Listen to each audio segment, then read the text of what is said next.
Hey guys, Nananki here, bringing you another Team Fortress 2 gameplay commentary. Today I'm playing on CP Freight, and I initially am playing as the soldier with the quick escape, the new split off of the equalizer, the version that lets you run faster. I feel like it's more important to be able to escape swiftly, and for that matter, get to the front line swiftly if you rocket jump a few times, than it is to have an amplified damage melee weapon. For as infrequently as I'm pulling out my melee weapon, I don't need its damage boosted as much as I need to escape quickly, I feel like. Hence the escape plan. And I'm using the old standard rocket launcher. I actually had started out earlier in this round using, or the previous round I should say, using the black box, but I was just missing that fourth rocket too much, and so I switched back to the standard rocket launcher for all 4 rockets. Sometimes you need 4 rockets, what can I say?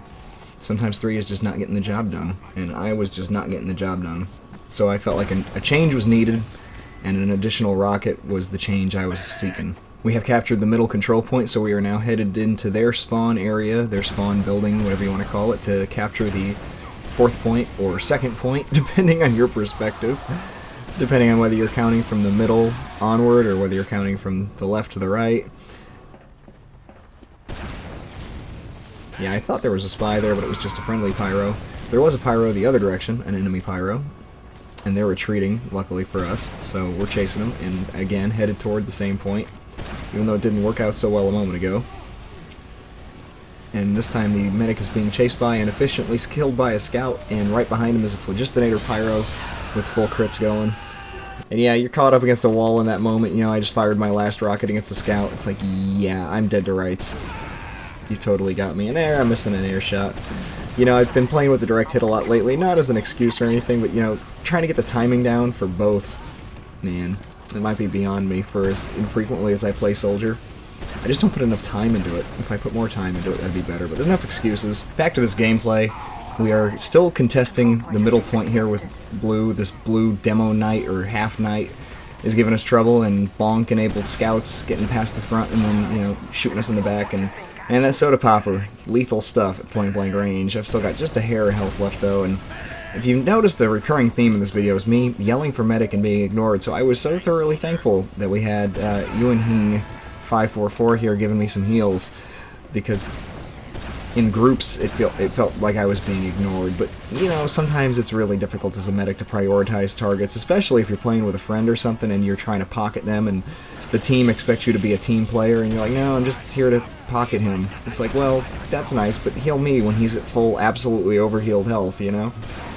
And so, right there, I managed to catch the Engie, at least, out of the 2 of them. I kind of figured, you know, with the medic healing me, I could go around this corner and survive a rocket and return in kind. But unfortunately for me, that soldier was coming out at me, and he shot me, I shot him, or the wall or the ground at the same time, blew myself up. You know, go charging back out, rocket jumping, and using the quick escape, and what do I get but killed by a scout without even getting a single kill? And I'm like, alright. That was pretty noobish. So, blue is once again in control of the middle point. We are defending kind of on our heels at this point, and I'm once again yelling for a medic, and medics are healing each other and bloodslaugering, and yeah, I tried to run off there and got burned up by a pyro, and I'm like, you know, it's okay, I'll keep playing soldier. At this point, I was kind of feeling a little bit like maybe I should just switch to medic. You know, Ad's been playing heavy, as you can see right there with an arrow in his face, and I was thinking to myself, if I go medic and just pocket Ad, I'm willing to bet we can put an end to this game, because it's not been so incredibly difficult. There's no outstanding, you know, ace players that are killing us with, you know, lethal, grueling efficiency, where we're just held back on our heels. So, you know, right there I kind of was amused. The scout came up behind me and shot me only the one time. He only had time for the one shot, and you know, spy trying to go invisible directly in front of an enemy. Like, man, that's not going to work. If you're going to do that, you know, run at the same time. You know, run one way, and then the moment the cloak is complete, turn 90 degrees or 180 degrees and run in a different direction. That way you've given them an indication that you're headed one way when, in fact, you won't be. But when you're caught that close, you've got to, you know, already be moving. When he saw me coming, he should have already been moving, or started shooting me, or made a decision one way or the other. But standing there like a deer in headlights, not going to get anything accomplished. So we're kind of coming out in mass here, and the demo man charges at me, but I shot a rocket at him, so he went like 15 feet over my head. But I'm not going to chase him because I'm never going to catch him. And, you know, sometimes the Crockett God is with me. Not frequently, but sometimes. That was a pretty lackluster rocket jump. And so was that, for that matter, because I didn't go any distance. I traded, you know, no distance for no height for no distance. From the top of the ramp here, the high ground is definitely an advantage for Soldier. It's an advantage for any of the explosive classes, for that matter. High ground is a lot easier to shoot down at people with explosives than to shoot up. If you notice, that medic had an uber charge ready, and so I went charging into the point. I thought, oh, for sure, I'm going to be able to gun all his stuff down, because odds are he's not going to be covering it, or if he is, I can shoot the wall next to it, and you know, I know how to take down a sentry pretty reliably as a soldier. But no such luck, he did not pop it. He reserved it for somebody else, who's to say who or why. And I was on fire running for the water, and that pyro put me out, and I was like, oh good, I can get right back into the fray, and I'm dead from the same pyro. So that was pretty much the end of my patience for this round, because again, Blue had the middle, and even though we got it back fairly immediately, I switched to medic. I told Ad, you know, where are you at? I will be waiting for you near the middle. And I'm healing these other two guys, and the pyro, at least, you know, is kind of burning people up. But where is the heavy going? Like, right now, where is he going? The point's in the middle, Heavy. Why? What are you going over there for? You know, maybe he's out of ammo. That's a good possibility. I'll give him the benefit of the doubt. The point is, I didn't understand where he was going and what he was trying to do. Also, we had no medics for just a moment, but Ewan has switched back to medic off of whatever the heck he had switched to. And I've got Ad playing heavy, and I am healing him.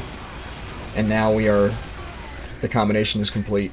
And we can lay waste to the enemy team.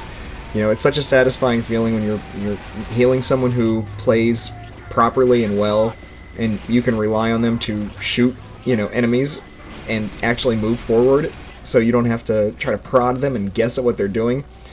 I saw at least 3 people in front of me, and I was like, yeah, that's a good time for an Uber. I wasn't sure if I heard a sentry beeping or not, but, you know, that was another thing entirely, another reason why I should pop that Uber. But I think it was a friendly sentry. But yeah, I disconnect from my healing targets often near the end of the Uber, so that if people are waiting to kill the medic, they end up leaving the heavy alone, and if they're waiting to get us together, I'm nowhere near them. And occasionally I'll find, you know, a couple of people who are very near death, who ran away from the Uber, who are not in a position to defend themselves, and just needle them down real quick. So, you know, you never know what you might find. Sometimes I find people to Uber saw. But I do always try to detach from my healing target, because staying next to him is usually a good way to get killed, because everybody's waiting for that Uber to end.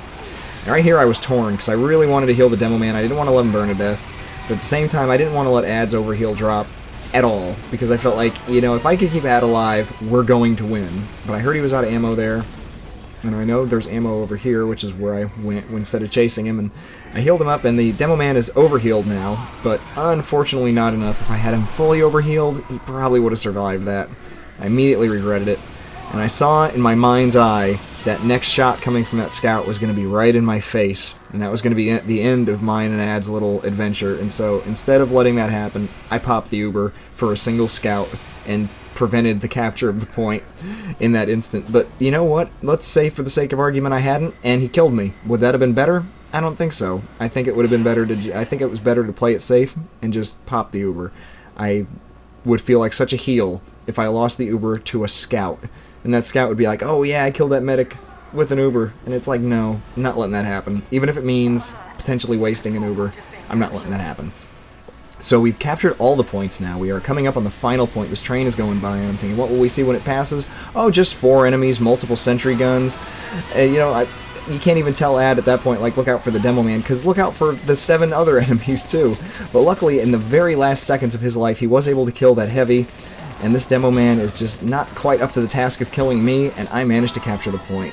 So 1 medic life is all it took with Ad to push through and capture all those points, and I was pretty satisfied with that finish. Since the 2 sentry guns were up on the sides, they couldn't even shoot at me. But anyway, thank you so much for watching. I do appreciate it as always. Like it if you liked it, and I will catch you next time. Peace.